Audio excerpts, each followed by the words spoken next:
And one more note in hockey. It's not on your headline list, but this just broke. They're in Buffalo.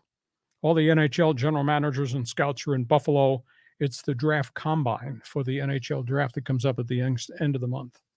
And in Buffalo today, the weather's horrible with the pollution and the fires from across Canada. Mm-hmm. And the weather's horrible for the Ducks because the kid I think they were about to take, Adam Fantilli, big 6'3" center iceman, University of Michigan, scored 31 goals as a freshman, as an 18-year-old this past year in the Big Ten, was going to be the second player picked. The Ducks have the second pick in the lottery.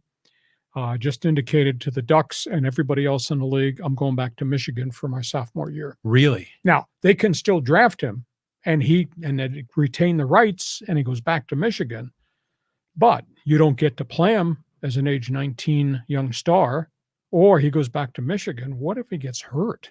Oh. That's a big issue. So I think the Ducks are kind of stunned, not by just the bad air they're trying to breathe in Buffalo at the combine, but they're stunned by this. The alternative, if they elect not to take Fantilli, is to draft the top European player, a kid from Sweden by the name of Leo Carlson. But Carlson's kind of indicating he might stay abroad another year because he's just really, really young.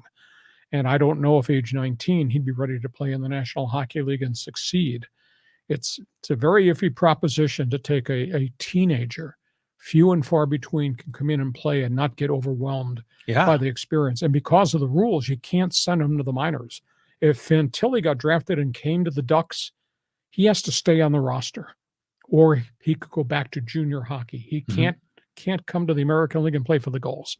If Carlson comes here, until he turns 20, he has to either stay in Europe or stay with the big club. But you can't have a lot of 19 and 20-year-olds on the roster who can't cope with this level of play. So, this is kind of a butt-end shot to the gut with a stick for the Ducks. I mean, here, I was excited that Fantilli looks like a can't-miss project, but all of a sudden, at 6'3", at age 19, he's talking about going back to Michigan. So we'll see where the story goes in the next couple of weeks, but that story just broke within the last hour or so.